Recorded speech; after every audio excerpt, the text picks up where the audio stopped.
Welcome back, I'm Rachel Hopkins and I'm joined by pharmacist Reem El-Sharkawi and Dr. Lamah El-Sharkawi. Hello both, lovely to meet you. I know you've been on before, but it's my first time meeting you. Nice to meet you too. That's lovely. So we're here today to talk about heart attacks.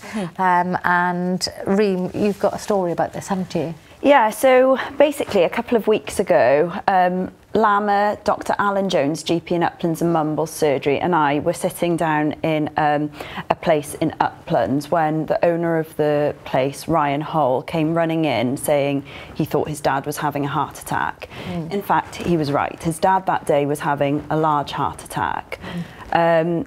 We attended the scene, we attended Mr. Hull, we treated him, and Dr. Sharkawi and Dr. Jones treated him until the paramedics arrived. He was then transported over to Morriston Hospital where he received life-saving treatment. What I'd say is that if it wasn't for the quick thinking, quick acting of Ryan, Mr. Hull and Mrs. Hull that day, the outcome of that story could have been very different. Very lucky that you were so nearby. Very lucky. So as a family, and we as healthcare professionals feel that it's vital that people are made aware of knowing what the signs and symptoms are of having a heart attack. What is a heart attack? So a heart attack, like Reem said, is a serious medical emergency. It occurs when the blood supply to the heart is blocked off, normally by a blood clot. If you ever suspect that you or anyone around you is having a heart attack, it is really important that you phone 999 straight away and ask for the ambulance service. Once the blood supply gets cut off to the heart for a period of time, it can really damage the heart. So quick actions are really important in this scenario. And what are the actions then? You dial 999, so what would be the next thing that you need to do? So it's important you dial 999 straight away. If you're on your own, it's just important that you lie down and you relax. If you have got aspirin to hand, we advise that it's good to take 300 milligrams of aspirin. Say, for example, if you've got 75 milligram tablets, then just take 4 of those tablets. However, if you're on your own, don't go looking for any aspirin, just relax. It's important to just wait because you don't want to put any extra strain on your heart. It must be so frightening. What are the symptoms? Yeah, it's very difficult for me to be able to say all the symptoms that can happen in a heart attack because heart attack symptoms will vary from person to person. But the most common symptoms that people get are central chest pain, either a tightness or a heaviness or just a pain, which can radiate or spread either to the jaw, the neck or the arm. So the severity of the symptoms will vary from person to person. When you speak to some people that have heart attacks, they'll say it felt like someone was sitting on my chest or having a tight band around the chest, while someone else might say it was just a discomfort. You can get other symptoms as well. For example, shortness of breath. You may look very pale and clammy. You may get very sweaty.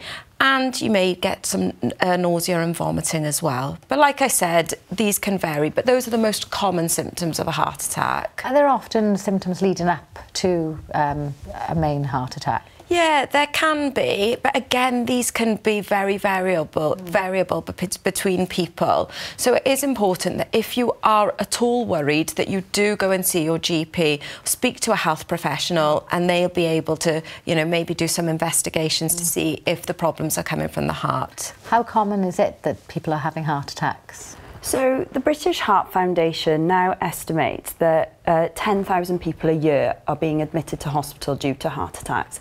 This equates to 1 person every 55 minutes in Wales alone. They further say that there's 50,000 people in Wales walking around having survived having a heart attack. 35,000 of them are male and 15,000 of them are female. So there's quite a difference between male and female? There is a difference. And what I would say is that 50 years ago, in the 1960s, they used to say that 7 out of 10 people actually died because of having a heart attack, whereas now, today, we're lucky enough to say that 7 out of 10 people survive. This is due to developing treatments, this is due to people recognising the signs and symptoms earlier and seeking medical advice quicker, but also better prevention more than anything, so preventing and minimising the risk factors. What do you think is making it, you know, what are the risks? Genetics, lifestyle? Yeah, so there are multiple risks, like you said. So the main things we say, for example, starting with smoking, we advise people to quit smoking. Is that the worst thing that somebody can do? Well, smoking is really up there. So we're lucky enough to have Public Health Wales running campaigns, for example, called Help Me Quit, where people are able to self-refer online, are able to refer on the telephone and seek more advice. Second would be that we'd advise people to lose weight. So if you are overweight or obese, then doing exercise, so 2.5 hours we actually recommend a week of doing aerobic activity, so whether that be jogging, swimming, whatever you're interested in, as well as healthy balanced diet, so substituting foods for low-fat foods or whole grain foods, and also then finally limiting alcohol intake as well. So it's common sense, really, isn't it? Yeah. Why do you think so many people find it difficult, though, to follow these guidelines that everybody knows that we should or shouldn't do, when, you know, the outcome could be devastating, really, not just to yourself, but to the whole family? I think it is difficult. You know, in a modern life now, things are hectic. People don't have maybe as much time to prepare food and things like that. There are a lot of extra stresses now in life, and so people find it difficult. It's also, I think you have to be very disciplined when you want to fit in exercise as well. But we would encourage, it doesn't have to be sort of just going to a gym. It can be, you know, getting off the bus a bit earlier, walking a bit more, taking your kids out, you know, and really sort of making it maybe a family thing rather than an individual thing. And like Reem said, it's important to find something that you enjoy doing so that you're able to stick to, say, the exercise regime. Yeah, otherwise it's a short blast, isn't it, then back to bad habits. Absolutely. So, great news, as you mentioned, people are surviving heart attacks far more now, and we're very lucky to have all the research being done. What about the aftercare then, and the way they sort of live their lives? Do they get a lot of support? Yeah, they really do. So often when they're admitted to a hospital, say like Morriston, there'll be a lot of support afterwards. They'll start them on a regime or cardiac rehabilitation, which will involve a lot of the multidisciplinary team, for example, physio, work with dietitians and things like that, to try and minimise the risk factors that we'd already discussed, like diet, like introducing exercise, but obviously at a much lower intensity than what they, you know, would advise for someone who hasn't had a heart attack.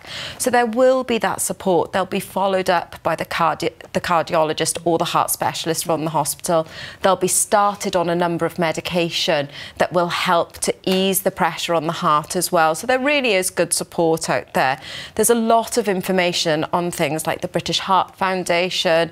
You know, we were just talking before how the internet has become such a powerful tool. So to use it, but from reliable sources. And if you're unsure of what sources are reliable, just have a chat with your GP or your pharmacist to be able to point you in the right direction. I'd imagine psychologically it must be quite overwhelming for something like that to happen to you, because it's something we hear about very often, isn't it? But for it to actually happen to you must be quite scary, and afterwards sort of thinking that happened to you. Of course it is. I think there's it's a massive psychological impact, not just the physical change, but also that feeling, you know, how serious it is and that you've actually been through it. So it is important after the event, you know, hopefully with a good outcome, that you are able, you know, just to relax and take it in a bit as well, because it is absolutely life-changing for you and your family and friends around you. But again, you can always find support with your pharmacist or your GP. So if that is an issue or you're finding it difficult to deal with, then certainly coming in and having a chat with your GP is, you know, is also an option. Very important. Don't be afraid to sort of work on the mental aspect of it as well, isn't it? It's very, very physical. Is there anything that you would finally like to make sure that everybody's aware of? before we run out of time? I think we'd just like to say that from a Bain cluster network, which is 8 GP surgeries, mainly based in Swansea West, from this story, we've really trying to put out recognising the symptoms to the general public, so they're aware what to look out for, and also we're going to try and map out where the defibrillators are within that local community, so that should people need it, they will know where it is. And thank you as well, and we wish Mr. Hull a speedy recovery. Absolutely. Yeah. Thank you so much for coming in. We hope to see you soon, and thank you to everybody for joining us, and thank you at home and online for tuning in. We shall see you again tomorrow.